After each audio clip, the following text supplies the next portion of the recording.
व्याख्यामुद्रां करसरसिजैः पुस्तकं शङ्खचक्रे बिभ्रद्भिन्नस्फटिकरुचिरे पुण्डरीके निषण्णः अम्लानश्रीरमृतविशदैरंशभिप्लावयन् मामाविर्भूयादनगमहिमा मानसे वागधीशः नमस्ते प्राणेश प्रणतविभवायामनिमगाः नमः स्वामिन् रामप्रियतम हनुमन् गुरुगुण नमस्तुभ्यं भीमप्रबलतमकृष्णेष्ट भगवन् नमः श्रीमन्मध्वप्रदिश सुदर्शन्नो जय जय श्रीगुरुभ्यो नमः।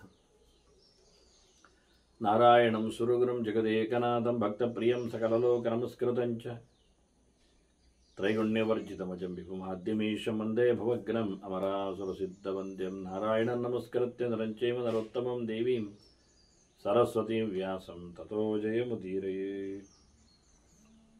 ವೇದವ್ಯಾಸರ ಮಹಾಭಾರತದ ಚಿಂತಕರಿಗೆ ವಂದನೆಗಳು.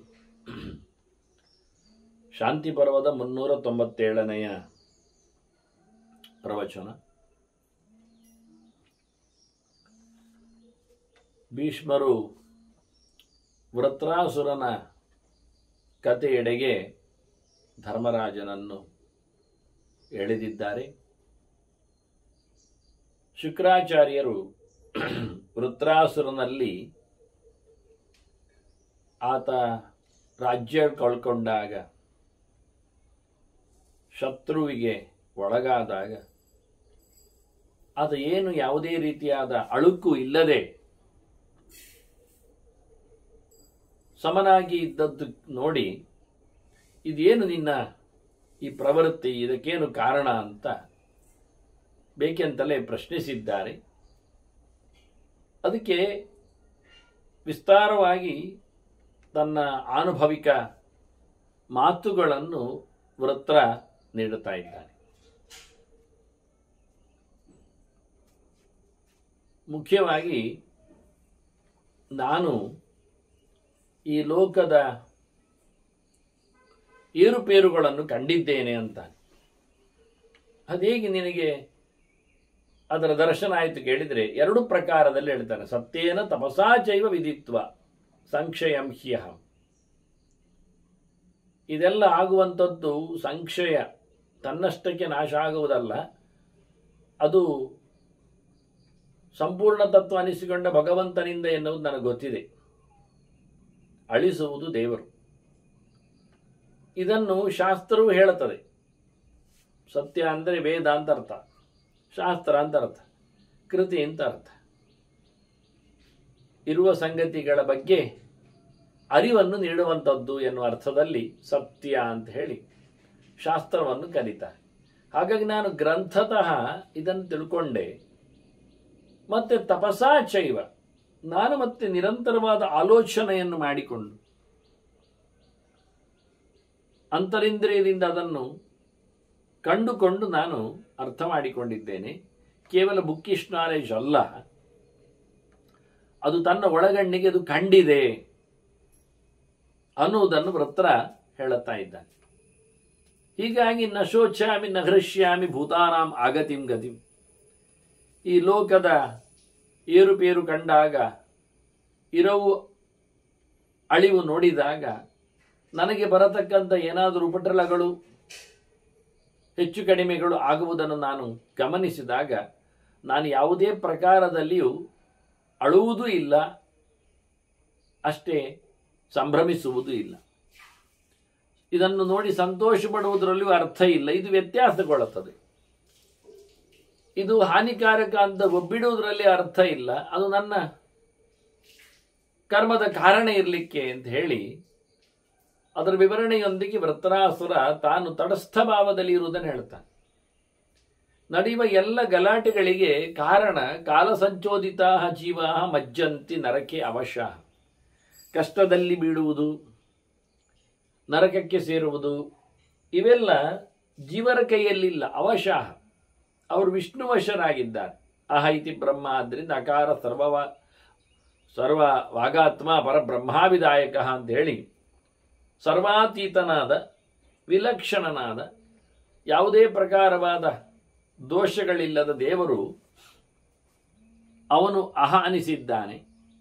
ಅವನ ಕೈಯಲ್ಲಿ ಎಲ್ಲವೂ ಲೋಕ ಇರಲಾಗಿ ಎಲ್ಲ ಜೀವರು ಸಹ ಅವನ ಪ್ರೇರಣೆಯಂತೆ ಮುಖ್ಯವಾಗಿ ನಶಿಸುತ್ತಾರೆ. ಅವನೇ ಕೊಡತಕ್ಕಂಥ ಕರ್ಮದ ಫಲದ ಉಣ್ಣುವಿಕೆಯಲ್ಲಿ ಅವರು ನರಕಾದ್ಯ ಅನರ್ಥಗಳಿಗೆ ಪಾತ್ರರಾಗ್ತಾರೆ. ಹಾಗಾಗಿ ಕಾಲ ಸಂಚೋದಿತ, ಕಾಲೋಸ್ಮಿ ಲೋಕಕ್ಷಯಕರ ಪ್ರವೃದ್ಧ ಅಂದ್ರೆ ಕಾಲ ಅಂದ್ರೆ ಪರಮಾತ್ಮನೇ, ಅವನು ಕಲೆಯತಿ, ಸಂಕಲನ ವ್ಯವಕಲನ ಎರಡು ಅವನ ಕೈಯಲ್ಲಿದೆ.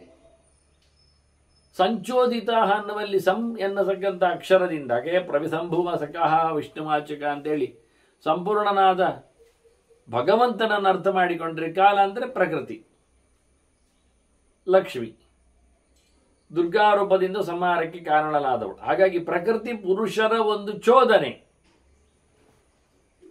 ಇರಲಾಗಿ ವ್ಯವಸ್ಥಿತವಾಗಿ ಜೀವರು ದುಃಖವನ್ನು ಅನುಭವಿಸ್ತಾರೆ. ಎಲ್ಲರೂ ಅಲ್ಲ, ಕೆಲವರು ಪರಿಹೃಷ್ಟಾನಿ ಸರ್ವಾಣಿ ದಿವ್ಯಾನಿ ಆಹುಹು ಮನೀಷಿನ. ಯಾರು ಸಂತೋಷ ಪಡ್ತಾರೆ, ಸ್ವರ್ಗವನ್ನು ಪಡಿತಾರೆ, ಉತ್ತಮ ಲೋಕಗಳನ್ನು ಹೊಂದುತ್ತಾರೆ, ಅಂಥವರೆಲ್ಲ ಒಳ್ಳೆಯವರು. ಅವರು ದುಃಖವನ್ನು ಅನುಭವಿಸುವುದಿಲ್ಲ, ಕೆಟ್ಟದ್ದನ್ನು ಮಾಡಲಿಲ್ಲ, ಕಾರಣ ಅವರ ಕರ್ಮ. ಹಾಗಾಗಿ ಇಲ್ಲಿ ಮೇಲೆ ಕೆಳಗೆ ಬಂದಾಗ ಸುಖವನ್ನು ಅನುಭವಿಸ್ತಾರೆ, ಸ್ವರ್ಗಕ್ಕೆ ತೆರಳಿ ಆದಾಗ ನರಕಕ್ಕೆ ಹೋಗಿ ದುಃಖವನ್ನು ಅನುಭವಿಸ್ತಾರೆ. ಒಟ್ಟಾರೆ ತಾವು ಮಾಡಿದ ಕರ್ಮದ ಫಲವನ್ನು ಉಣುತ್ತಾರೆ. ಕ್ಷಪಯಿತ್ವಾತು ತಂ ಕಾಲಂ ಗಣಿತಂ ಕಾಲಚೋದಿತ. ದೇವರ ಪ್ರೇರಣೆಯಂತೆ ಅವರವರ ಪ್ರಕೃತಿಗೆ ಅನುಗುಣವಾಗಿ ಅವರು ಮಾಡಿದ ಕರ್ಮಕ್ಕೆ ಸುಖ ದುಃಖಗಳ ಅನುಭವಕ್ಕಾಗಿ ಭೋಗಕ್ಕಾಗಿ ಎರಡೆರಡೆಗೆ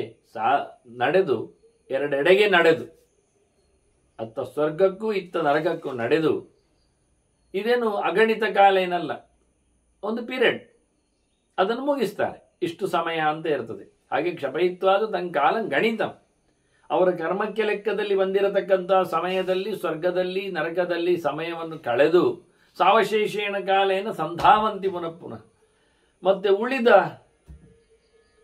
ತಮ್ಮ ಡೆಪಾಸಿಟ್ಗಳಿಂದ ಕರ್ಮದ ಉಣಿಸಿನಿಂದ ಮತ್ತೆ ಓಡಿ ಬರ್ತಾರೆ.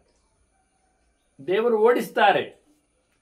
ಒಂದರೆ ಕ್ಷಣ ಹೆಚ್ಚು ಸ್ವರ್ಗದಲ್ಲಿ ಇಡ್ಲಿಕ್ಕೆ ಬಿಡುವುದಿಲ್ಲ, ಒಂದರೆ ಕ್ಷಣ ಹೆಚ್ಚು ನರಕದಲ್ಲಿ ಅವನು ಇರಲಾರ, ಕರ್ಮತಂತ್ರಕ್ಕೆ ಅನುಗುಣವಾಗಿ. ಹೀಗಾಗಿ ಭಗವಂತನ ಪ್ರೇರಣೆಯಂತೆ, ಸಂಕಲ್ಪದಂತೆ, ಆತ ನೀಡಿದ ಕರ್ಮದ ಪ್ರಸಾದದಂತೆ, ಫಲದಂತೆ ಅವನು ಮತ್ತೆ ಪುನಃ ಸಂಸಾರಕ್ಕೆ, ಈ ಲೋಕಕ್ಕೆ, ಮರ್ತ್ಯಲೋಕಕ್ಕೆ ಧುಮುಕುತ್ತಾನೆ. ಮತ್ತೆ ಮತ್ತೆ ಬರ್ತಾನೆ.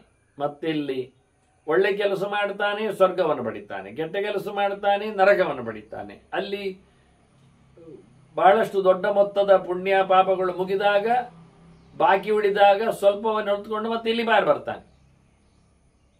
ಹಾಗೆ ಅಲ್ಲಿ ಇಲ್ಲಿ ಇಲ್ಲಿ ಅಂದಾಗ ಇಲ್ಲಿಯೂ ಸಹ ನೇರ ಮನುಷ್ಯನಾಗಿ ಹೀಗೆ ಹಾಗೆ ಅಂತೆಲ್ಲ, ಇಲ್ಲಿಯೂ ಕೆಲವೊಂದು ಹೆಚ್ಚು ಕಡಿಮೆಗಳು ಅವನಿಗೆ ನರಕದಂತೆ. ಅದಕ್ಕೆ ದುಃಖಪ್ರಾಯವಾದ ಯೋನಿಗಳಲ್ಲಿ ತಿರ್ಯಗ್ ಯೋನಿ ಸಹಸ್ರಾಣಿ ಗತ್ವ ನರಕಮೇ ವಚ. ಸಾವಿರಾರು ಪ್ರಾಣಿ ಪಕ್ಷಿ ಕ್ರಿಮಿ ಕೀಟಗಳ ಜನ್ಮಗಳನ್ನು ಪಡಿತಾನೆ, ಸಾವಿರಗಟ್ಟಲೆ. ಈ ಸೊಳ್ಳೆ ಅಥವಾ ಸಣ್ಣ ಸಣ್ಣ ಹುಳಗಳು ಎಲ್ಲ ಹುಡುತ್ತಾವೆ, ಸಾಯ್ತಾವೆ, ಬಹಳ ಸಮಯ ಇರುವುದಿಲ್ಲ. ಹೀಗಾಗಿದ್ದ ನಿಂತದ್ದು ಸಾವಿರಾರು ಜನ್ಮಗಳವನಿಗಾಗ. ಈ ರೀತಿಯಾಗಿ ಬರ್ತಾನೆ, ಮತ್ತೆ ತೆರಳ್ತಾನೆ. ನಿರ್ಗಚ್ಚಂತಿ ಅವಶಾಹ ಜೀವಾಹ ಕಾಲಬಂಧನ ಬಂಧನ. ಕಾಲದ ಕುಣಿಕೆಗೆ ಸಿಲುಕಿ ಮತ್ತೆ ಬರ್ತಾರೆ, ಮತ್ತೆ ಹೋಗ್ತಾರೆ. ಎಲ್ಲ ದೇವರ ಇಚ್ಛೆ. ಅವರು ಮಾಡಿದ ಕರ್ಮಕ್ಕೆ ಅನುಗುಣವಾಗಿ ಭಗವಂತ ನೀಡುವ ಶಿಕ್ಷೆಯೂ ರಕ್ಷೆಯು. ಏವಂ ಸಂಸರಮಾಣಾನಿ ಹ್ಯಹಂ ಭೂತಾನಿ ದೃಷ್ಟವಾನ್. ಈ ರೀತಿಯಾಗಿ ಬಂದು ಹೋಗುವ ಇವೆಲ್ಲಗಳನ್ನು ನಾನು ಕಂಡಿದ್ದೇನೆ. ಹಾಗೆ ಕಂಡದ್ದನ ಅನುಭವ ನನ್ನಲ್ಲಿದೆ. ಶಾಸ್ತ್ರದ ಚಿಂತನೆ ಬೇರಿದೆ, ಅದನ್ನು ನಾನು ಅಂತರ್ದೃಷ್ಟಿಯಿಂದಲೂ ಕಂಡದ್ದಿದೆ. ಇದು ಪ್ರತ್ಯಕ್ಷ, ಎಲ್ಲರಿಗೂ ಕಾಣುವಂಥದ್ದು. ಅವರ ಕರ್ಮಕ್ಕನುಗುಣವಾಗಿರತಕ್ಕಂತಹ ದೇಹವನ್ನು ಅವರು ಪಡೆಯುವಂಥದ್ದು, ಅಂತಹ ವಾತಾವರಣವನ್ನು ಅವರು ಪಡೆಯುವಂಥದ್ದು ಎಲ್ಲ ಅವರು ಮಾಡಿದ ಕರ್ಮಗಳ ಅದು ಫಲ ಅಂತ ಅರ್ಥ ಆಗ್ತದೆ. ಮಾಡಿದಾಗೆ ಸಿಗ್ತದೆ ಹೊರತು ಹೆಚ್ಚು ಕಡಿಮೆ ಮೇಲೆ ಯಥಾಕರ್ಮ ತಥಾ ಲಾಭ. ಸಿಗುವುದೇನಿದ್ದರೂ ಕರ್ಮತಂತ್ರದಲ್ಲಿ ನೀನು ಒಳ್ಳೆ ಕೆಲಸ ಮಾಡಿದರೆ ಒಳ್ಳೆಯದಾಗ್ತದೆ, ಕೆಟ್ಟ ಕೆಲಸ ಮಾಡಿದರೆ ಕೆಟ್ಟದಾಗ್ತದೆ, ಉದಾಸೀನ ಕೆಲಸ ಮಾಡಿದರೆ ಲಾಭದಲ್ಲಿ ಉದಾಸೀನ ಇರ್ತದೆ. ಹಾಗಾಗಿ ಯಾವುದೆಲ್ಲ ಹೇಗಾಗ್ತದೋ ಕರ್ಮದಲ್ಲಿ ಅದೇ ರೀತಿಯಾದ ಅವನು ರಿಟರ್ನ್ ಪಡಿತಾನೆ. ಹಾಗಾಗಿ ಬೇಕೋ ಬೇಡವೋ ಅಥವಾ ಅಸಡ್ಡೆಯಿಂದಲೋ ಅಥವಾ ಇನ್ನಿತರ ಯಾವುದೋ ರೀತಿಯಾದ ಪ್ರಲೋಭನೆಯಿಂದಲೋ ಕರ್ಮಗಳನ್ನು ಮಾಡಿದರೆ ಅದೇ ರೀತಿಯಾದ ಲಾಭ.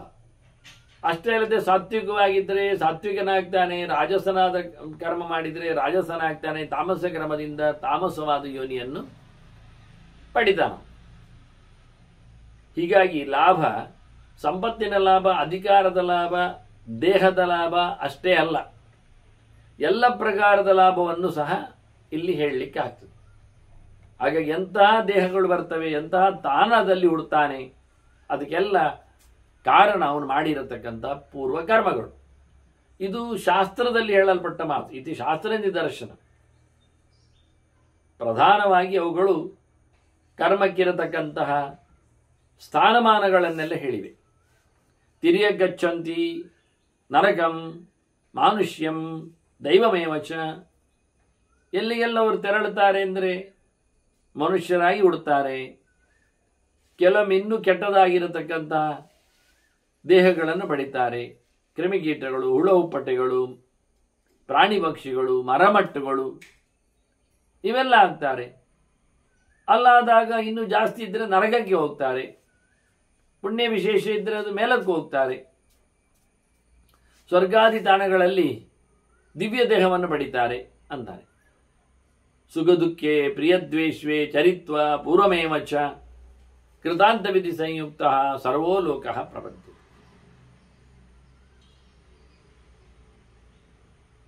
ಲೋಕದಲ್ಲಿ ಬೇಕಾಗಳನ್ನೆಲ್ಲ ಮಾಡಿಕೊಂಡಿರ್ತಾನೆ, ಬೇಡವಾದ್ದನ್ನೆಲ್ಲ ದ್ವೇಷಿಸ್ತಾನೆ.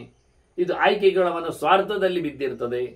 ಹಾಗಾಗಿ ಕ್ಷಣಿಕವಾದ ಸುಖ ದುಃಖಗಳಿಗೆ ಪ್ರಿಯವನ್ನು ದ್ವೇಷ ಮಾಡ್ತಾನೆ, ದ್ವೇಷವನ್ನು ಪ್ರಿಯ ಮಾಡ್ತಾನೆ, ಎಡವಟ್ಟು ಮಾಡಿಕೊಡುತ್ತಾನೆ. ಹಾಗೆ ಅವನು ದುಃಖವನ್ನು ಅನುಭವಿಸ್ತಾನೆ, ಸುಖ ಅಂತ ಭ್ರಮಿಸಿರುತ್ತಾನೆ. ಸುಖವನ್ನು ಅನುಭವಿಸುವಾಗ ಅದು ಬೇಡ, ದುಃಖ ಆಗ್ತದೆ ಅಂತ ಹೇಳೋದನ್ನು ನಿಲ್ಲಿಸ್ತಾನೆ. ಏನು ಕಷ್ಟ ಆಗಿರುತ್ತದೆ. ಬೆಳಿಗ್ಗೆದ್ದು ಮಿಂದಾಗ ದುಃಖದ ಅನುಭವ ಆಗ್ತದೆ ಅಂದಾಗ ದೇಹಕ್ಕೆ ಕೃಷ್ಣ ಹೇಳಿದಾಗೆ ಶೀತೋಷ್ಣ ಸುಖ ದುಃಖದಾಹ ತಾನ ತಿತಿಕ್ಷಸ್ವ ಅಂತ. ಮೈ ಒಡ್ಡಿಕೊಂಡಾಗ ಚಳಿ ಆಗ್ತದೆ, ಆನಂತರ ಕಂಫರ್ಟೇಬಲ್ ಇಲ್ಲ, ದೇಹ ಅನುಕೂಲ ಕೇಳುವುದಿಲ್ಲ ಅಂತ ಹೇಳಿಕೊಂಡು ನಾವು ತಾತ್ಕಾಲಿಕವಾದ ಸುಖದೆಡೆಗೆ ನಾವು ಪಯಣಿಸಿದರೆ ಶಾಸ್ತ್ರವನ್ನು ಧಿಕ್ಕರಿಸಿದ. ಅಷ್ಟೇ ಅಲ್ಲದೆ ಮುಂದೆ ಆಗತಕ್ಕಂತಹ ದೈಹಿಕವಾದ ಲಾಸ್ಗಳಿಗೆ, ಅಂದರೆ ಒಳ್ಳೆಯ ಆರೋಗ್ಯಕ್ಕೆ, ಒಳ್ಳೆಯ ರೀತಿಯಾದ ರೋಗ ನಿರೋಧಕ ಶಕ್ತಿಗೆ, ಇನ್ನಿತರ ಸವಲತ್ತುಗಳಿಗೆಲ್ಲ ಬೆಳಗಿನ ಬೇಗ ಎಚ್ಚರವನ್ನು ಉಲ್ಲೇಖ ಮಾಡುತ್ತಾರೆ. ಆದ್ದರಿಂದ ಇದರಿಂದ ನಾವು ವಂಚಿತರಾಗ್ತೇವೆ. ಯಾವುದೋ ಇತ್ತೀಚಿನ ಕ್ಷಣಿಕವಾದ ಚಳಿಯೋ ಅಥವಾ ಸೋಮಾರಿತನವೋ ಇದನ್ನು ನಾವು ಪುಷ್ಟಿಗೊಳಿಸಿದ್ದಕ್ಕೆ ಬಹಳ ದೊಡ್ಡ ಮೊತ್ತದ ಮೌಲ್ಯವನ್ನು, ಸುಖವನ್ನು ನಾವು ಕಳ್ಕೊಳ್ಳುತ್ತೇವೆ. ಹೀಗಾಗಿ ಯಾವುದನ್ನು ಸುಖ ಅಂತೇಳಿ ಅವನು ಆಸೆಗೆ ಹೊರಟನೋ, ಯಾವುದನ್ನು ದುಃಖ ಅಂತೇಳಿ ಅದನ್ನು ನಿಲ್ಲಿಸಲು ಹೊರಟನೋ, ಅದಕ್ಕಾಗಿ ಅವನು ಯಾವುದನ್ನು ಪ್ರೀತಿಸಿದ್ನೋ ಯಾವುದನ್ನು ದ್ವೇಷಿಸಿದ್ನೋ ಇವೆಲ್ಲ ಕೌಂಟ್ ಆಗ್ತದೆ. ಹೀಗಾಗಿ ಅವನು ಕೂಡಲೇ ಯಮನ ನಿಯಮಕ್ಕೆ ಸಿಕ್ಕಿಬಿಡುತ್ತಾನೆ. ಕೃತಾಂತ ವಿಧಿ ಸಂಯುಕ್ತ ಅವರು ಹಾಕಿಕೊಂಡಿದ್ದಾರೆ. ಪ್ರತಿನಿತ್ಯ ಬೆಳಗ್ಗೆ ಏಳುವವನ, ಸೂರ್ಯೋದಯಕ್ಕಿಂತ ಮೊದಲು ಎಚ್ಚರದಲ್ಲಿ ನಿಂತವನ ಆರೋಗ್ಯವು ಸೋಲಾರ್ ಎನರ್ಜಿಯಿಂದ ಅದು ದಿವ್ಯ ಆಗ್ತದೆ ಅನ್ನುವ ನೆಲೆಯಲ್ಲಿ. ಹಾಗೆ ತಡಮೀಯುವವನ, ತಡ ಏಳುವವನ, ಸಾಧನೆ ಅನುಷ್ಠಾನಗಳನ್ನು ತಡ ಮಾಡುವವನ, ಸ್ವಾರ್ಥ ಕೆಲಸಗಳನ್ನಷ್ಟೇ ತಾನು ಮಾಡುವವನ, ಇಂಥವನ ಬಗ್ಗೆ ಅವನ ವಿಧಿ ಕ್ರೂರವಾಗಿರ್ತದೆ. ಕೃತಾಂತನದ್ದು ಏನು ಅಂತ, ಅದು ನಷ್ಟ ಆಗುವ ಲಕ್ಷಣ ಅಲ್ವಾ ಅಂತ ಸಹಜವಾಗಿ ನೋಡಿ. ಈಗ ಒಂದು ನೀವು ಮೇಣದ ಗೊಂಬೆಯನ್ನು ತಗೊಂಡ್ರಿ, ಅದನ್ನು ಎಲ್ಲಿಡ್ತೀರಿ, ಎಲ್ಲಿಡಬೇಕು ಅದಕ್ಕೆಲ್ಲ ಬಟ್ಟೆ ಕಟ್ಟಿ ಚಂದ ಅಲಂಕಾರ ಮಾಡಿ ಅದನ್ನು ಆದಷ್ಟು ಕತ್ತಲಿಗೆ ಒಳಗೆ ಬಿಸಿ ತಾಗದಂತೆ ಇಟ್ಟರೆ ಅದು ಚಂದವನ್ನು ಚೆನ್ನಾಗಿ ತೋರಿಸ್ತದೆ. ಅದೇ ಮೇಣದ ಗೊಂಬೆಯನ್ನು ತಗೊಂಡೋಗಿ ಅಂಗಳದಲ್ಲಿ ಇಟ್ಟರೆ, ಬಿಸಿಲಿಗೆ ಇಟ್ಟರೆ ಅದು ತನ್ನಷ್ಟಕ್ಕೆ ಕರಗ್ತದೆ. ಹಾಗೆ ಕೆಲವೊಮ್ಮೆ ಅದು ಸಣ್ಣದಾಗಿದ್ದರೆ, ಪುಟ್ಟದಾಗಿದ್ದರೆ, ಜೋರು ಬಿಸಿಲು ಬಿದ್ದಿದ್ರೆ ಸಂಜೆ ಹೊತ್ತಿನಲ್ಲಿ ಗೊಂಬೆ ಎಲ್ಲಿಟ್ಟಿದ್ದೇನೆ ಹುಡುಕ್ಬೇಕಾಗುತ್ತೆ. ಯಾಕೆಂದ್ರೆ ಅದು ಕರಗಿ ನೀರಾಗಿ ಹೋಗಿರ್ತದಲ್ಲಿ.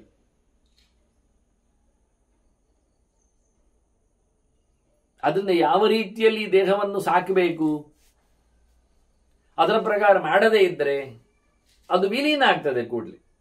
ಹಾಗಾಗಿ ಯಮನ ವಿಧಿ ಅಂದರೆ ಅದು ಒಂದು ದೃಷ್ಟಿಯಿಂದ ಡಿಪ್ರಿಸಿಯೇಷನ್ ಇದ್ದಾಗೆ. ನೀವು ಉಪಯೋಗಿಸಿಕೊಳ್ತಿದ್ರೆ ಸ್ವಲ್ಪ ಸಮಯ ಜಾಸ್ತಿ ಬರ್ತದೆ.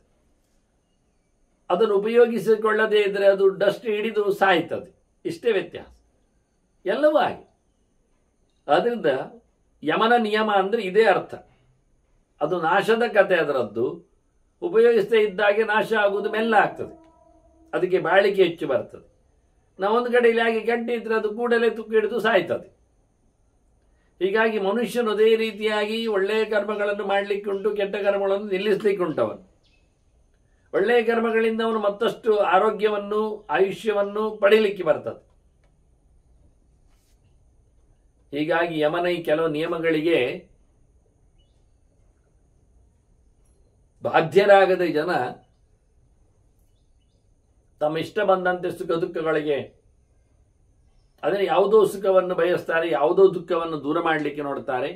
ಬೆಳಗ್ಗೆ ಏಳುವುದು ದುಃಖ ಆಗ್ತದೆ ಅವರಿಗೆ, ತಣ್ಣೀರು ಸ್ನಾನ ದುಃಖ ಆಗ್ತದೆ, ಶುದ್ಧ ನೀರು ಕುಡಿಯುವುದು ದುಃಖ ಆಗ್ತದೆ, ಉಪವಾಸ ದುಃಖ ಆಗ್ತದೆ ಅವರಿಗೆ. ಹಾಗಾಗಿ ಇಂಥ ನೆಲೆಯಲ್ಲಿ ಇಡೀ ಲೋಕ, ಸರ್ವೋಲೋಕ ಪ್ರಬದ್ಧತೆ. ಹೀಗೆ ಮೊದಲೇ ತಪ್ಪು ಮಾಡುವ ಮೂಲಕ ಇಡೀ ಲೋಕವು, ಜನಾಂಗವು ನಾಶವನ್ನು ಹೀಗೆ ಪಡೀತದೆ. ಖಾಲಿ ಮಾತ್ರ ಅಲ್ಲ, ಯಮನ ಬಾಧೆಗೆ ಒಳಪಟ್ಟಂತಹ ಇಡೀ ಜಗತ್ತು ಇದೇ ರೀತಿಯಾಗಿ ಹೋಗಿ ಬರ್ತದೆ ಅಂತ. ಗತಂ ಗಚ್ಚಂತಿ ಚ ಅಧ್ವಾನಂ ಸರ್ವಭೂತಾನಿ ಸರ್ವದ. ಎಲ್ಲರೂ ಹೋದ ದಾರಿಯಲ್ಲಿ ಎಲ್ಲರೂ ಸಾಗ್ತಾರೆ. ಈ ದೇಹವನ್ನು ಬಿಡಲುಂಟೇ ಉಂಟು. ಅದನ್ನು ಗಟ್ಟಿ ಮಾಡಿಸಿಕೊಳ್ಳಿಕ್ಕಿರತಕ್ಕಂಥ ನಿಯಮಗಳಿರ್ತವೆ. ಅದನ್ನು ತಪ್ಪಿಸಿದರೆ ಅದು ತನ್ನಷ್ಟಕ್ಕೆ ಬ್ರಿಟಲಾಗಿ ಹಾಳಾಗಿ ಬೇಗನೆ ಯಮಲೋಕಕ್ಕೆ ಅದು ತೆರಳುತ್ತದೆ. ಹಾಗಾಗಿ ಹೋಗುವುದೇ ಹೋಗುವುದು, ಹೋದವರದ್ದೇ ಹೋದುವುದು. ಗೊತ್ತಿದ್ದ ದಾರಿಯಲ್ಲೇ ಎಲ್ಲರಿಗೂ ಸಾಗಲಿಕ್ಕೆ ಉಂಟು. ಇಡೀ ಜಗತ್ತು ಏಕಪ್ರಕಾರವಾಗಿ ಇದೆ ಅಂದ ತಕ್ಷಣ ಅದು ಒಂದು ದಿನ ಇಲ್ಲ ಆಗ್ತದೆ. ಅಂತ ದಾರಿಯನ್ನು ಅದು ತುಳಿಲೇಬೇಕಾಗ್ತದೆ. ಈ ರೀತಿಯಾಗಿ ಕಾಲದ ಬಗ್ಗೆ, ಸೃಷ್ಟಿ ಸಂಹಾರದ ಬಗ್ಗೆ, ದೇವರ ಸೂಕ್ಷ್ಮವಾದ ರಹಸ್ಯವಾದ ಪರಿಚಯದೊಂದಿಗೆ ವೃತ್ರಾಸುರ ಶುಕ್ರಾಚಾರ್ಯನಿಗೆ ತನ್ನ ದಾರ್ಢ್ಯಕ್ಕಿರತಕ್ಕಂಥ ಅರ್ಥವನ್ನು ಹೇಳಿದ. ಉಶನಸ್ಸು ಕೇಳಿಕೊಂಡ್ರು, ಅವನನ್ನು ಗಮನಿಸಿದ್ರು ಅಂತ ಭೀಷ್ಮರು ಹೇಳ್ತಾರೆ. ಕಾಲ ಸಂಖ್ಯಾನ ಸಂಖ್ಯೇಯಂ ಸೃಷ್ಟಿಸ್ಥಿತಿ ಪರಾಯಣ. ಲೋಕದ ಇರುವು ಅಲಿವುಗಳಿಗೆಲ್ಲ ಕಾರಣವಾಗಿ ಚಿಂತನೆ ಮಾಡಿದ ವೃತ್ರನ, ಅದು ಕಾಲರೂಪದ ದೇವರ ವೈಭವವನ್ನು, ಮತ್ತೆ ಕಪ್ಪಾಗುವುದು, ಬಿಳಿಯಾಗುವುದಲ್ಲ, ಮಸುಕಾಗುವುದು, ಕಾಣದಾಗುವುದು, ಕಾಣದಾಗುವಿನ ಲೆಕ್ಕಾಚಾರ ಮಾಡಿದ್ನಲ್ಲ ಅವನು. ಅದರ ಸಂಖ್ಯೆಗಳ ಇಯತ್ತೆಗಳನ್ನೆಲ್ಲ ಹೇಳಿದ. ಅದರಲ್ಲಿ ತನ್ನ ಪರಿಜ್ಞಾನವನ್ನು ತೋರಿಸಿದ. ಅಂತ ವೃತ್ರಾಸುರನಿಗೆ ಈ ರೀತಿಯಾಗಿ ಮಾತಾಡುವಾಗ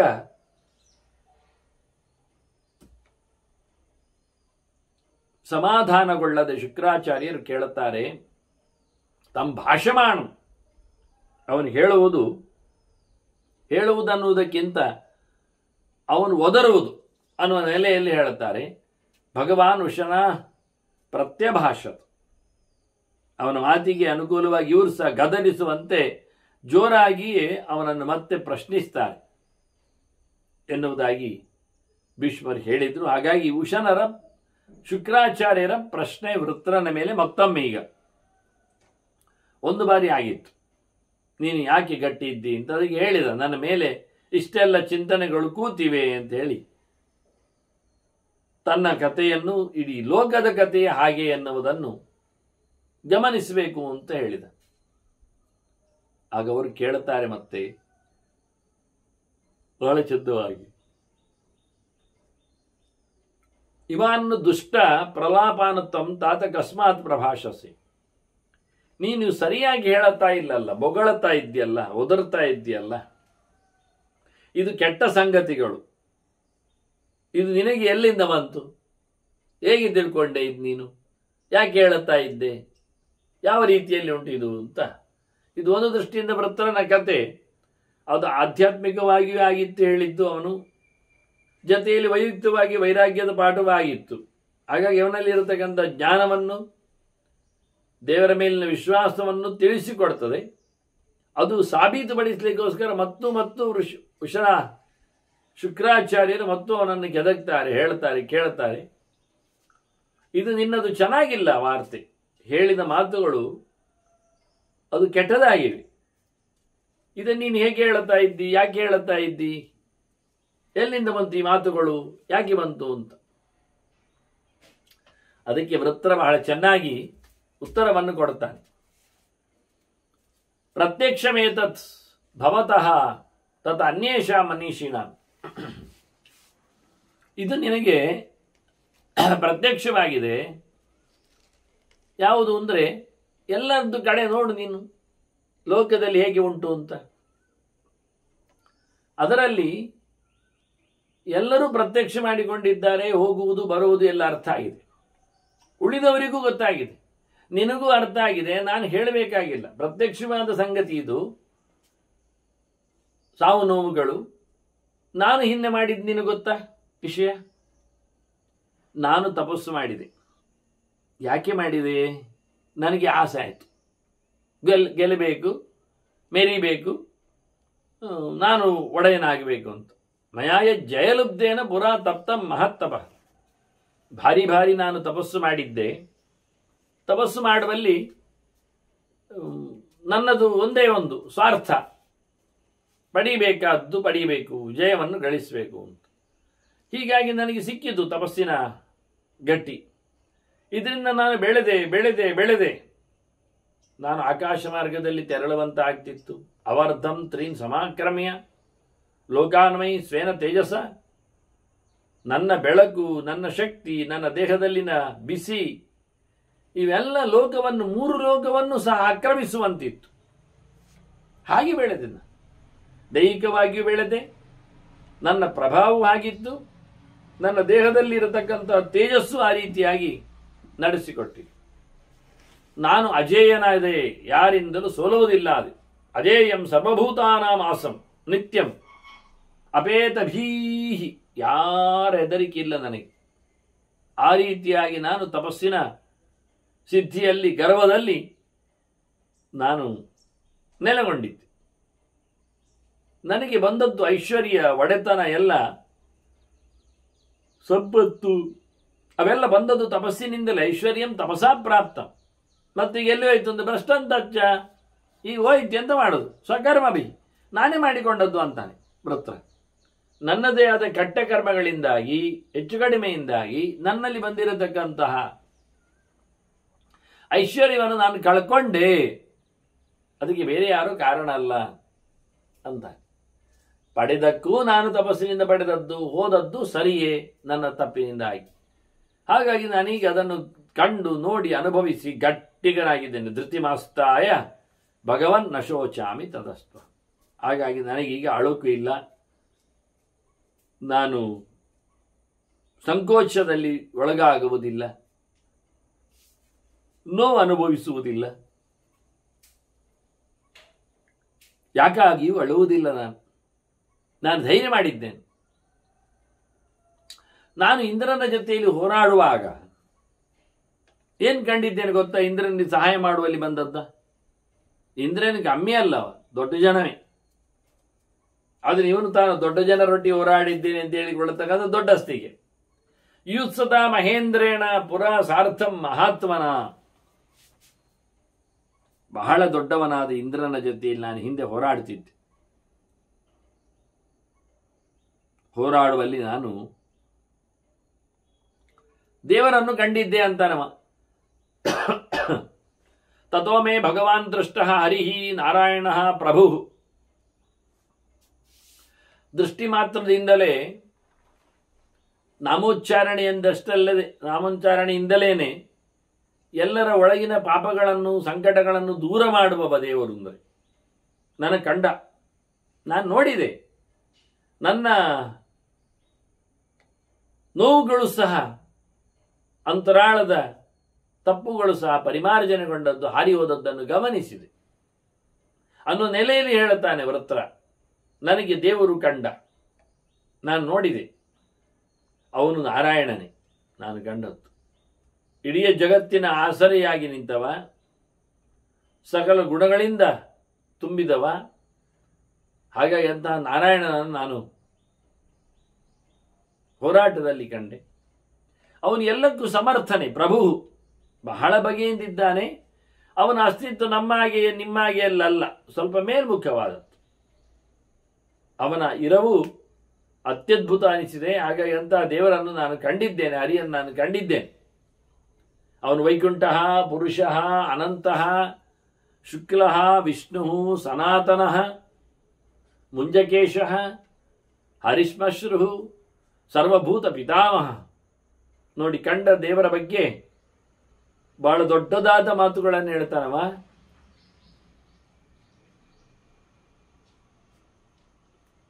ದೇವರು ದೊರೆತನದಲ್ಲಿ ಹೇಗಿದ್ದ ಕೇಳಿದ್ರೆ, ಅವನು ಶಾಶ್ವತವಾದ ಎಲ್ಲರಿಗೂ ಕೊಡತಕ್ಕಂಥ ಲೋಕದ ನಿವಾಸಿ. ಅವನು ವೈಕುಂಠ, ಅಲ್ಲಿ ವೈಕುಂಠ ರೂಪದಲ್ಲಿದ್ದಾನೆ. ಇಂದ್ರನಿಗೆ ಸಹಾಯಕನಾಗಿ, ಅಂದರೆ ಸಹಾಯ ಮಾಡುವವನಾಗಿ ದೇವರ ರೂಪಗಳು ಅಲ್ಲಿ ನೆಲೆಗೊಂಡಿವೆ. ಹಾಗಾಗಿ ಎಲ್ಲ ಮನ್ವಂತರಗಳಲ್ಲಿಯೂ ಇಂದ್ರ ಬರುವ ಹಾಗೆ ಮನು ಸಹ ಪ್ರತ್ಯೇಕನಾಗ್ತಾನೆ. ಹಾಗಾಗಿ ಅದು ಮನ್ವಂತರ ಅಂತ ಹೆಸರು ಬೇರೆಯಾಗಿ ಪಡೆಯುವಂಥದ್ದು. ಜೊತೆಯಲ್ಲಿ ಅವನ ಇಂದ್ರನ ರಕ್ಷಣೆಯಲ್ಲಿ ಇಂದ್ರನು ಬೇರೆ ಆಗುವ ಮೂಲಕ ಇಂದ್ರನ ರಕ್ಷಣೆಯಲ್ಲಿ ಭಗವಂತ ಉಪೇಂದ್ರನಾಗಿ ಬಂದಿರುತ್ತಾನೆ. ಲೋಕದ ಅವತಾರಗಳಷ್ಟೇ ಅಲ್ಲದೆ ಅದು ಸ್ವರ್ಗದ ರೂಪಗಳಾಗಿವೆ ಅವನದ್ದು. ಹೀಗಾಗಿ ಭಗವಂತ ಎಲ್ಲರಿಗೂ ಅಲ್ಲಿ ದರ್ಶನ ಯೋಗ್ಯ. ಅದರಲ್ಲಿ ಒಬ್ಬ ವೈಕುಂಠ ಎನ್ನುವವನು ಸಹ ವೈಕುಂಠವನ್ನು ನಿರ್ಮಾಣ ಮಾಡಿದವ, ವಿಕುಂಠ ಅನ್ನುವವಳ ಮಗನಾಗಿ ಬಂದವ ನಾರಾಯಣ ಉಪೇಂದ್ರ ರೂಪನವ. ಅದು ಒಂದು ಅರ್ಥ. ಯಾವುದೇ ರೀತಿಯಾದ ಬೇಕುಗಳು ಅದು ಕಾಡದೇ ಇರುವಂಥ ವ್ಯಕ್ತಿತ್ವದ ಭಗವಂತನದು. ಅವನು ಯಾವುದೇ ರೀತಿಯಾದ ಕುಂಠತೆ ಇಲ್ಲ, ಕಮ್ಮಿ ಇಲ್ಲ. ಹಾಗಾದರೆ ವಿಕತಃ ಕುಂಠಿತತ ಎನ್ನುವ ನೆಲೆಯಲ್ಲಿ ವೈಕುಂಠ ಅಂತ. ಅವನಲ್ಲಿ ಸ್ವಲ್ಪ ಕಮ್ಮಿ ಆಗಿರುವುದು ಅಂದರೆ ಅಚ್ಯುತ ಶಬ್ದದ ಅರ್ಥ ಇದ್ದಾಗೆ, ಚ್ಯುತಿ ಇಲ್ಲ ಅಂತ, ಕೊರತೆ ಇಲ್ಲ ಅಂತ ಅವನಲ್ಲಿ. ಪುರುಷ ಅವನು, ಹಿಂದಿನವನು ಪುರಾಸಹ. ಇಲ್ಲಿ ಪುರಿ ಬ್ರಹ್ಮಾಂಡ ಪುರಿ ಶೇತೆ ಪುರಾಣಿ ಸಾರಥಿ ಎಲ್ಲ ಜೀವನ ಒಳಗೂ ಪ್ರವೇಶ ಮಾಡ್ತಾನೆ. ಪುರುಬ್ರಹ್ಮ ಗುಣಾಧಿಕ್ಯ ಆದಂತ ಸಾರರೂಪನಿದ್ದಾನೆ, ಬೃಹತ್ ಸಾರರೂಪನಿದ್ದಾನೆ. ಇವನಿಗಿಂತ ಮಿಗಿಲಾದ ತತ್ವವೇ ಇಲ್ಲ. ಅಂತಹ ಪುರುಷನನ್ನು ನಾನು ಕಂಡಿದ್ದೇನೆ ಅಂತಾನೆ ವೃತ್ರ, ಇಂದ್ರನ ಜೊತೆಯಲ್ಲಿದ್ದ ಅಂತ.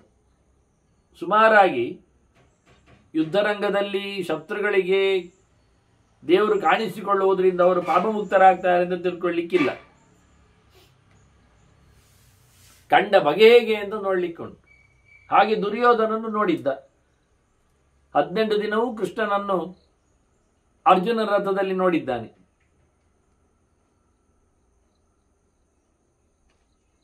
ಇದರಿಂದ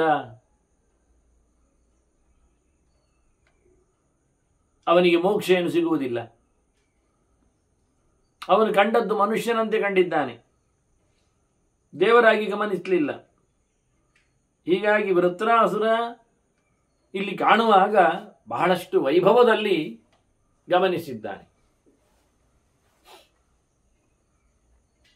ದೇವರ ಗುಣಚಿಂತನೆಯನ್ನು ಮಾಡಿದ್ದಾನೆ. ಅದನ್ನು ಹೇಳಿಕೊಳ್ಳುತ್ತಾನೆ, ನಾನು ಕಂಡೆ, ನಾನು ನೋಡಿದೆ ಅಂತ.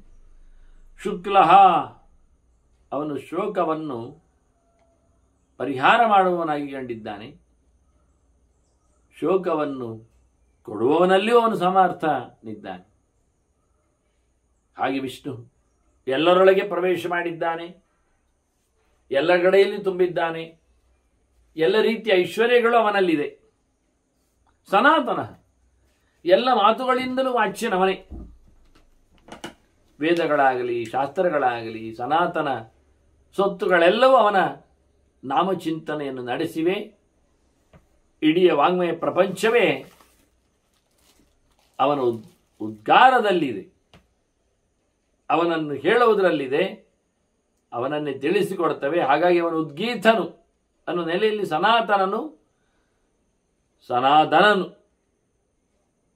ಅವನಿಗಿಂತ ಹಿರಿಯರಿಲ್ಲ, ಅವನಿಗಿಂತ ಶಾಶ್ವತವಾದ ಧರ್ಮವೇ ಇಲ್ಲ. ಮುಂಜಕೇಶ, ಅವನು ಸುಂದರವಾದಂತಹ ಬಣ್ಣದ ತಲೆಗೂದಲು ಹೊತ್ತಿದ್ದಾನೆ. ಅಂದರೆ ಪ್ರಾಕೃತನಲ್ಲ ಅಂತ ಹೇಳಿ ಕೇಳುತ್ತವ. ಅದರೊಟ್ಟಿಗೆ ಹರಿಸ್ಮಶ್ರು, ಅವನಿಗೆ ಚಂದವಾದ ಕಪ್ಪು ಗಡ್ಡವೂ ಇತ್ತು. ಕೆಂಪು ಕೆಂಪು ಕೂದಲು, ಕಪ್ಪು ಕಪ್ಪು ಗಡ್ಡ. ಇದು ದೇವರ ರೂಪ, ನಾನು ನೋಡಿದ್ವು ಅಂತಾನೆವ. ನಾನು ವೈಕುಂಠನನ್ನು ನೋಡಿದೆ, ಇಂದ್ರನೊಟ್ಟಿಗೆ ಹೋರಾಡುವಾಗ ಬಹಳ ಚಂದವಾದ ಗಡ್ಡವನ್ನು ಹೊತ್ತುಕೊಂಡಿದ್ದಾನೆ ಕೃಷ್ಣ ನಾರಾಯಣ. ಕೂದಲು ಸಹ ಬಹಳ ಚಂದವಾಗಿ ಕೆಂಪು ಕೆಂಪಾಗಿ ನೆಲೆಗೊಂಡಿತ್ತು. ಹೋರಾಟದಂಗಳದಲ್ಲಿ ಬಂದಿದ್ದಾನವನು, ಹಾಗಾಗಿ ಇವನಿಗೆ ಬಹಳ ಚಂದವಾಗಿ ಕಾಣಿಸ್ತಾನೆ. ಎಲ್ಲರ ಮುತ್ತಜ್ಜವ, ಸರ್ವಭೂತ ಪಿತಾಮಹ, ಎಲ್ಲರಿಗೂ ಹಿರಿಯವ. ಯಾಕೆಂದ್ರೆ ಅವನು ಬ್ರಹ್ಮನಪ್ಪ, ಮತ್ತೆ ಶಿವನಜ್ಜ, ಮತ್ತೆ ಇಂದ್ರನಿಗೆ ಪಿಜ್ಜ, ಮತ್ತು ಉಳಿದ ದೇವತೆಗಳಿಗೆ ಮುತ್ತಜ್ಜ, ಮತ್ತು ಕೆಳಗೋದ್ರೆ ಹಿರಿಯಜ್ಜ. ಹೀಗೆ ಹೇಳ್ತಾ ಹೋಗ್ಬೇಕು. ಹಾಗಾಗಿ ಇಡೀ ಜಗತ್ತಿಗೆ ಅತ್ಯಂತ ಎತ್ತರದಲ್ಲಿ ಕೂತವನು ಎನ್ನುವ ನೆಲೆಯಲ್ಲಿ ಭಗವಂತ ನಾನು ನೋಡಿದ್ದೇನೆ ಅವನನ್ನು.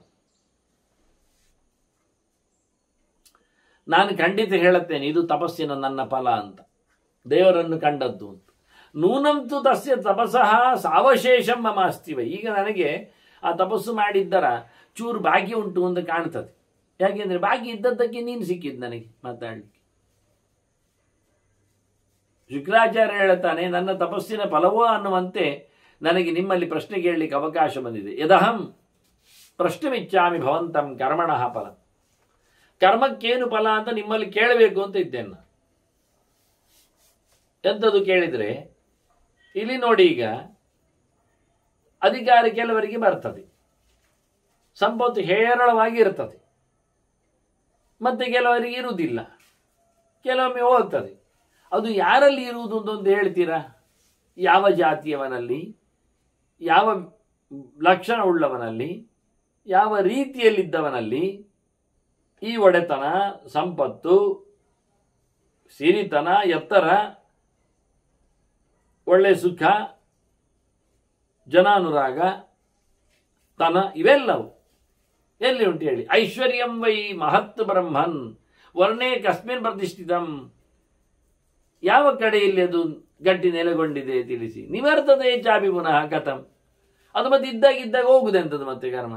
ಹೋಗುವುದು ಯಾಕೆ, ಬರುವುದು ಯಾಕೆ? ಎಂಥವರಲ್ಲಿ ಇರ್ತದೆ ಅದು? ಹೋಗದೆ ಇರ್ಲಿಕ್ಕೆ ಎಂಥದ್ದಾಗ್ತದೆ? ಇದನ್ನೆಲ್ಲ ನನಗೆ ಹೇಳಬೇಕು ಅಂತ ಕೇಳ್ತಾನೆ. ಭವಂತಿ ಕಸ್ಮಾತ್ ಭೂತಾನಿ ಪ್ರವರ್ತಂತೆ ತಥಾ ಪುನಃ. ಈ ಸೃಷ್ಟಿಯಲ್ಲಿ ಈ ಜೀವಜಾತಗಳು ಬರ್ತಾವೆ ಹೋಗ್ತಾವೆ. ಹಾಗಾಗಿ ಅದು ಯಾರಿಂದಲಾಗಿ, ಯಾರ ಆದೇಶದಿಂದಾಗಿ ಅದು ಇರುವಂಥದ್ದು, ಹೋಗುವಂಥದ್ದು, ವಿಷಯದಲ್ಲಿ ತೊಡಗುವಂಥದ್ದು, ಬಿಡುವಂಥದ್ದು, ಕರ್ಮ ಪ್ರಪಂಚದಲ್ಲಿ ಕಾಣುವಂಥದ್ದು, ಇಲ್ಲ ಆಗುವಂಥದ್ದು, ಇದನ್ನೆಲ್ಲ ಹೇಳಬೇಕು. ನಾನು ಕೇಳ್ತೇನೆ, ಎಂತಹ ದೊಡ್ಡ ಮೊತ್ತವನ್ನು ಕೆಲಸವನ್ನು ಮಾಡಿದರೆ ಎಂತಹ ದೊಡ್ಡ ಮೊತ್ತದ ಫಲ ಬರ್ತದೆ ಹೇಳಿ. ಕಿಂವಾ ಬಹಳ ದೊಡ್ಡದಿರಬೇಕು ನಮಗೆ ಆ ಲೆಕ್ಕದಲ್ಲಿ ಫಲಂ. ಅದನ್ನು ಪ್ರಾಪ್ಯ ಜೀವ ತಿಷ್ಠತೆ ಶಾಶ್ವತಂ. ಒಬ್ಬ ವ್ಯಕ್ತಿ ಶಾಶ್ವತವಾಗಿ ಆನಂದವನ್ನು ಪಡೆಯುತ್ತಾ ಈ ಸಂಸಾರದಲ್ಲಿ ಬಾರದೆ, ಸಂಹಾರಕ್ಕೆ ಒಳಗಾಗದೆ, ನರಕವನ್ನು ಪಡೆಯದೆ, ಸ್ವರ್ಗ ಮಾತ್ರವಲ್ಲದೆ ನಿತ್ಯವಾದಂತಹ ಲೋಕದಲ್ಲಿ ಏನು ದೊಡ್ಡ ಮಟ್ಟಿನ ಫಲ ಪಡೆದವ ಆಗಿ ಕೂತಿದ್ದಾನೆ ಹೇಳಬೇಕು. ಕಿಂವಾ ಫಲಂ ಪರಂ ಪ್ರಾಪ್ಯ ಜೀವ ತಿಷ್ಠತೆ. ಒಬ್ಬ ಜೀವನಿಗೆ ಶಾಶ್ವತವಾದ ಲೋಕ ಆಗಲಿ ಆನಂದವಾಗಲಿ ಪೊಸಿಷನ್ ಸಿಗಬೇಕಾದ್ರೆ ಅವರು ಎಂಥ ದೊಡ್ಡ ಕೆಲಸ ಮಾಡಿದ ಆ ದೊಡ್ಡ ಫಲ ಬರಲಿಕ್ಕೆ. ಎಂತ ಮಾಡಿದ ಮಾತ್ರ ಅಲ್ಲ, ಕೇನವ ಕರ್ಮಣ, ಅಥವಾ ಅದು ಯಾವುದಾದ್ರೂ ಕರ್ಮದಲ್ಲಿ ಆಗಿ ಬಂದದ್ದ, ಕೇನವ ಕರ್ಮಣ ವಿಶೇಷವಾಗಿ ಬಂದದ್ದು ಅವನಿಗೆ ಸಿಕ್ಕಿತ್ತು, ಅಥವಾ ಜ್ಞಾನೇನವ ಕೇನ ಎಂಥ ಜ್ಞಾನದಿಂದ ಬಂದದ್ದು, ಇದನ್ನು ಹೇಳ್ಬೇಕು ನಾನು. ಅಂದರೆ ಕರ್ಮ ಸಾಧ್ಯವಾದಂತಹ ಐಶ್ವರ್ಯ ಒಡೆತನಮೋ ಜ್ಞಾನ ಸಾಧ್ಯವಾದ ಒಡೆತನಮೋ ಅನ್ನುವ ರೀತಿಯಲ್ಲಿ ಬಹಳ ಸುಂದರವಾಗಿ ವೃತ್ರ ಶುಕ್ರನಲ್ಲಿ ಕೇಳ್ತಾ ಇದ್ದಾನೆ.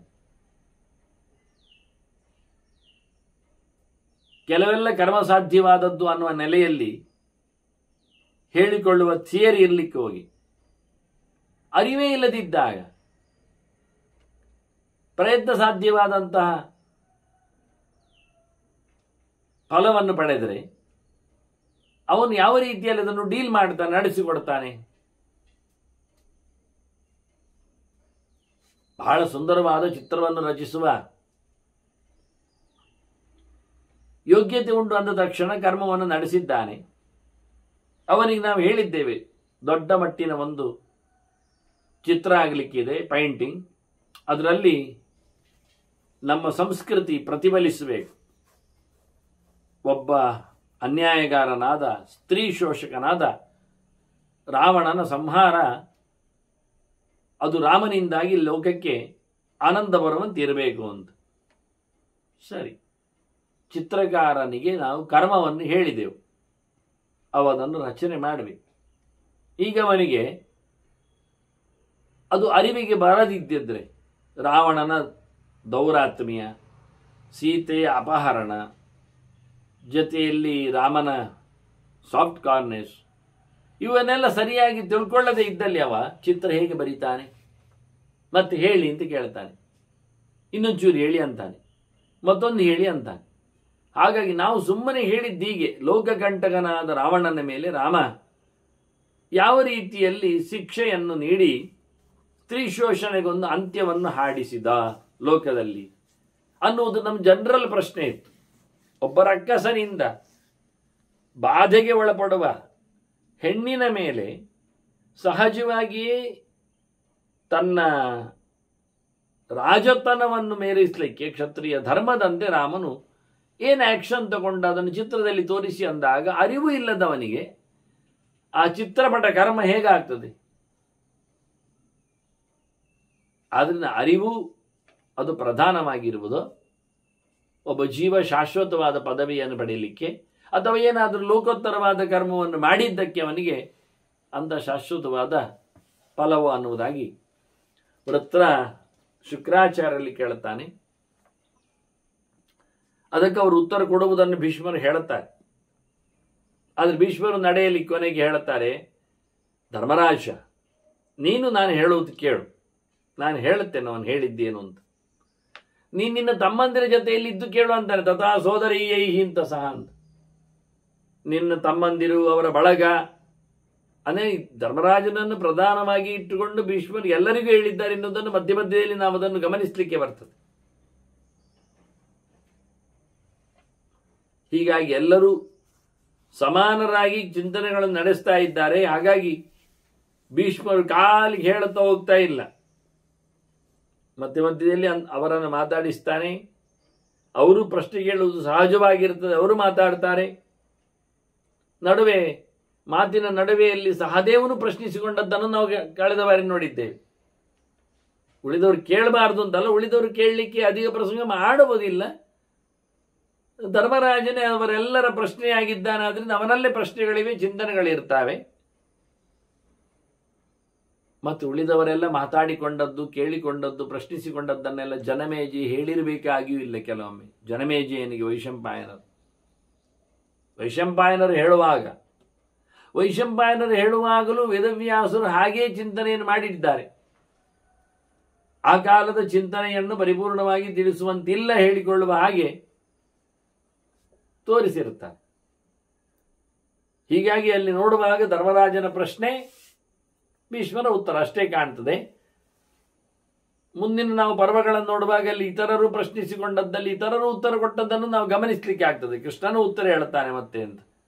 ಹಾಗಾಗಿ ಭೀಷ್ಮ ಬಾಯಿಯೇ ಮುಚ್ಚಲಿಲ್ಲ ಏನಲ್ಲ. ಸಂಜೆ ಆದ ಬಳಿಕ ಎಲ್ಲರೂ ಹೋಗ್ತಿದ್ರು, ಬೆಳಿಗ್ಗೆ ಆದ ಬಳಿಕ ಎಲ್ಲರೂ ಬರ್ತಿದ್ರು, ಎಲ್ಲರೂ ಬರುವ ವ್ಯವಸ್ಥೆ, ಎಲ್ಲರೂ ಹೋಗುವ ವ್ಯವಸ್ಥೆ, ಅಧಿಕೃತವಾಗಿ ಚಿಂತನೆಯ ಕ್ರಮ. ಹಾಗಾಗಿ ಭೀಷ್ಮರು ಹೇಳ್ತಾರೆ, ನಾನೀಗ ನೀವು ವೃತ್ರ ಹೇಳಿದ್ದನ್ನು ಹೇಳುತ್ತೆ, ನೀನೆಲ್ಲ ತಮ್ಮಂದಿರ ಜೊತೆಯಲ್ಲಿ ಕೇಳ್ರಿ. ಇದೆಂತ ಹೇಳ್ತೇನೆ ಕೇಳ್ತೇನೆ ಕೇಳಬೇಕು ಹೇಳ್ತಾನೆ ಅಂತ ಇದೆಂತ ಪ್ರತಿಶತ ಹೇಳೋದು ಅಂದರೆ, ಇದು ಎಲ್ಲೆಡೆಯೂ ಬರ್ತದೆ. ಪ್ರಶ್ನಿಸ್ತಾ ಇರ್ತಾನೆ ಅರ್ಜುನ, ಕೃಷ್ಣ ಉತ್ತರಿಸ್ತಾನೆ ಇದ್ದಾನೆ. ಅದರ ಮಧ್ಯೆಯಲ್ಲಿ ಕೃಷ್ಣ ಹೇಳ್ತಾನೆ, ಇದನ್ನು ನೀನು ಚೆನ್ನಾಗಿ ಕೇಳು ಅಂತ. ಮತ್ತೆ ಇವತ್ತಿನವರೆಗೆ ಅವನು ಚೆನ್ನಾಗಿ ಕೇಳದೆ ಕೂತದ್ದ ಅಂದ್ರೆ ಅದರ ಮೇಲೆ ಹೆಚ್ಚು ತಾತ್ಪರ್ಯ ಇದೆ ಅವನಿಗೆ, ಅಲ್ಲಿ ಭರವಸೆ ಇದೆ ಅಂತ. ಹಾಗಾಗಿ ವೃತ್ರಗತೆಯ ಮುಂದರಿಕೆಯನ್ನು ಭೀಷ್ಮರು ಹೇಳ್ತಾರೆ, ನಾನು ನಿನ್ಗೆ ಹೇಳ್ತೇನೆ ಕೇಳು ಅಂತ. ಹಾಗೆ ಕೇಳ್ತಾ ಇದ್ದಾನೆ, ತಮ್ಮಂದಿರ ಜೊತೆಯಲ್ಲಿ ತಮ್ಮಂದಿರ ಜೊತೆ ಹೇಳ್ತಾ ಇದ್ದಾನೆ. ಏನವನು ಸುಮ್ಮನೆ ಕೂತ್ಕೊಳ್ಳಿಲ್ಲ, ನಿದ್ದೆ ಮಾಡ್ತಾ ಇಲ್ಲ, ಕಣ್ಣು ಮುಚ್ಚಿಕೊಂಡಿದ್ರು ಒಂದೊಮ್ಮೆ ಚಿಂತನೆಗೋಸ್ಕರ ಕೇಳ್ತಾ ಇರ್ತಾನೆ ಅಂತ ಅರ್ಥ, ಹೇಳ್ತಾನೆ ಅಂತ ಅರ್ಥ. ಹಾಗಾಗಿ ಧರ್ಮರಾಜನನ್ನು ಮತ್ತೊಮ್ಮೆ ಕೇಳು ಹೇಳುವ ಉದ್ದೇಶ ಇದೆಷ್ಟೋ ಕಡೆಯಲ್ಲಿ ಬರ್ತದೆ. ಹೇಳ್ತೇನೆ ಕೇಳು, ಕೇಳುತ್ತೇನೆ ಹೇಳು ಅಂತ. ಇದು ಮತ್ತೆ ಡ್ರಾ ಮಾಡಲಿಕ್ಕೆ, ಈಚೆ ಮತ್ತೆ ಎಳಿಲಿಕ್ಕೆ, ತಾತ್ಪರ್ಯದಲ್ಲಿ ಹೆಚ್ಚಿದೆ ಅಂತ ತೋರಿಸಿಕೊಡ್ಲಿಕ್ಕೆ. ಹಾಗಾಗಿ ಬಹಳ ದೀರ್ಘವಾಗಿ ವೃತ್ರಕಥೆಯನ್ನು, ಅವನ ಸಾಧನೆಗಳನ್ನು, ಹೋರಾಟದ ಚಿಂತನೆಗಳನ್ನು, ಇವನ್ನೆಲ್ಲ ಮುಂದಕ್ಕೆ ಬೇರೆ ಪುರಾಣಗಳಲ್ಲೆಲ್ಲ ಇವೆ. ಹಾಗೆ ಮಹಾಭಾರತ ಬಹಳ ಸುಂದರವಾಗಿ ಇಂದ್ರನ ಜೊತೆಯಲ್ಲಿ ವೃತ್ರನ ಸಂಬಂಧಗಳ ಬಗ್ಗೆ ಬಹಳ ಸುಂದರವಾದ ರೋಚಕವಾದ ಮಾತುಗಳನ್ನು ತೋರಿಸಿಕೊಡ್ತದೆ. ಅದಕ್ಕೆ ಶುಕ್ರಾಚಾರ್ಯರು ಮಾಧ್ಯಮರಾಗ್ತಾರೆ. ಅದನ್ನು ಮತ್ತೆ ಸೇರಿದಾಗ ಕೇಳುವ ವಂದನೆಗಳೊಂದಿಗೆ ಶ್ರೀಕೃಷ್ಣ ನಾರಾಯಣ ನಾರಾಯಣ ನಾರಾಯಣ.